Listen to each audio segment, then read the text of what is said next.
Good afternoon, everyone. I am Ayanna Ingram, a senior political science major from Ozark, Alabama, and I have the privilege of serving as the 2018-2019 Executive President of the Student Government Association. Thank you. On behalf of the Student Government Association, the Board of Trustees, and the best students, the students of Alabama A&M University, I bring you greetings. Today, we are here to bring awareness to domestic violence as we all celebrate the lives of those who have passed on due to domestic violence. As I sat down at my desk typing this speech, I thought about the 5 love languages. The 5 love languages include words of affirmation, quality time, receiving gifts, acts of service, and physical touch. These 5 languages were designed to define the way us as humans show love.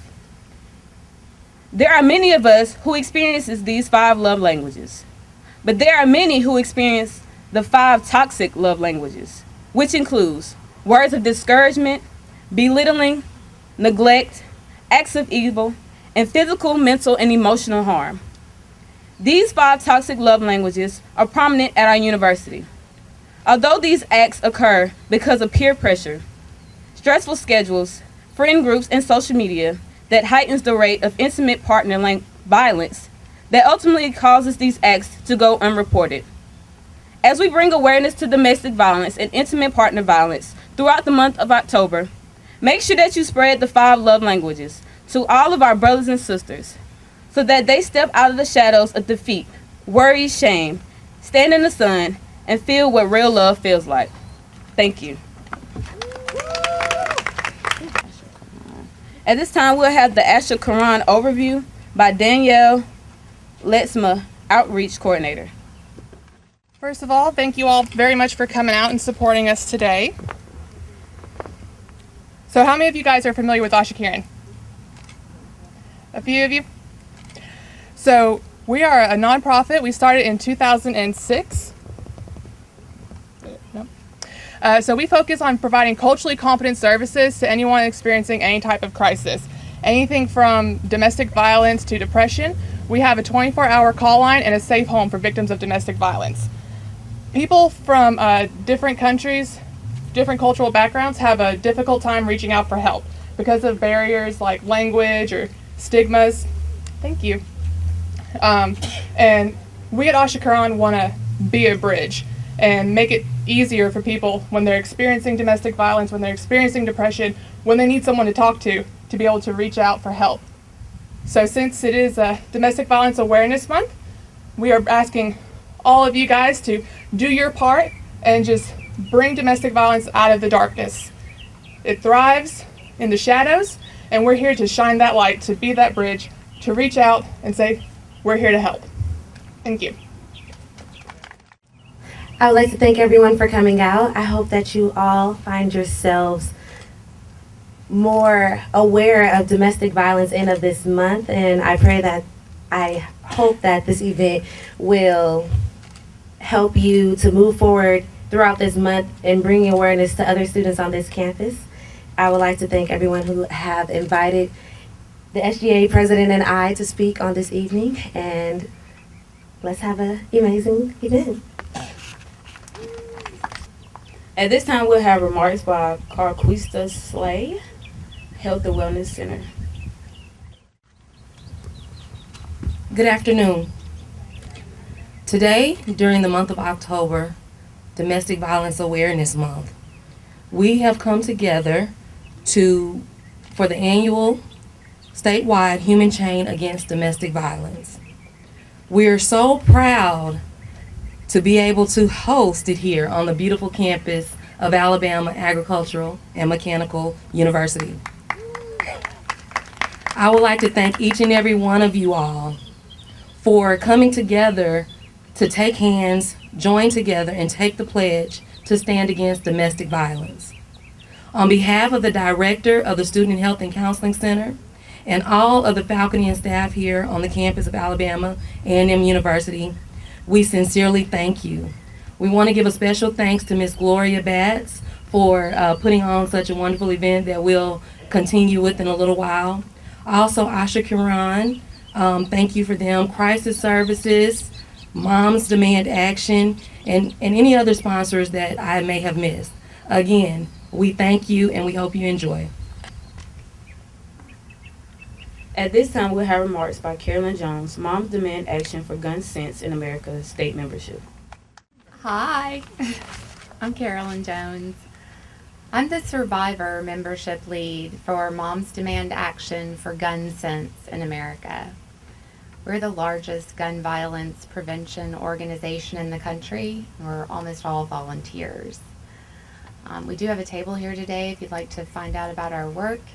We have something for everyone, including students, so hope you'll do that. I'm here today on this particular event because it's very difficult to fight domestic violence without also fighting gun violence. When there's a domestic violence situation and the abuser has access to a gun, a woman is 5 times more likely to die. Every month, 50 women die by the hand of an intimate partner from a gunshot, and 25 more are injured. We are advocating as an organization for common sense laws that can increase a woman and children's chances of survival in a domestic violence situation. It's been proven that when we have laws that separate an abuser from his or her gun, a woman is much more likely, and children obviously, to survive.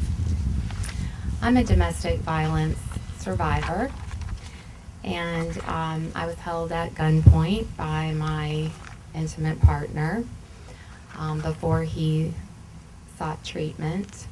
I consider myself to be very lucky that I'm still alive, and for that reason I'm fighting as hard as I can to try to end domestic violence through ending or reducing drastically gun violence.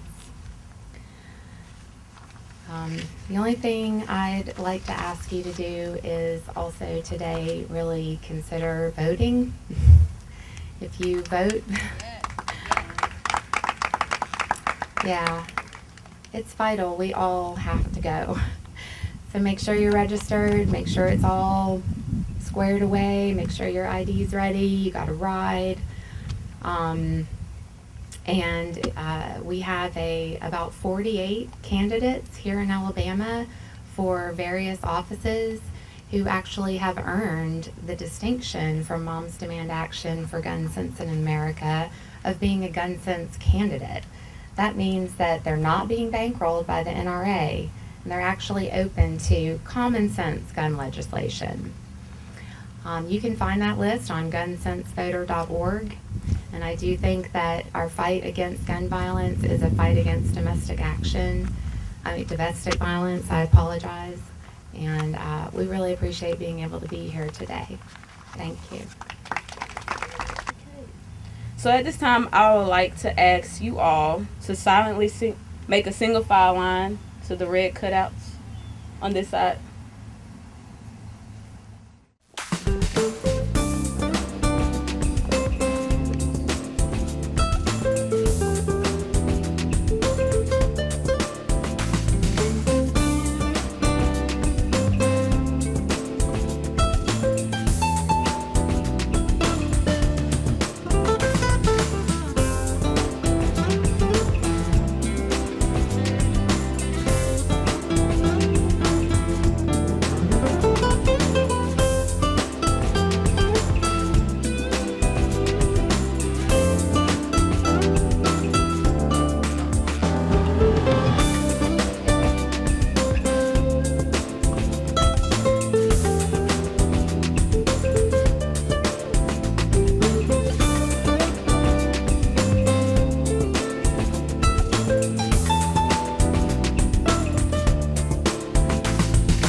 number one thing community pledge is a call to action, an invitation, a voluntary choice, and opportunity to affirm your commitment to end domestic violence.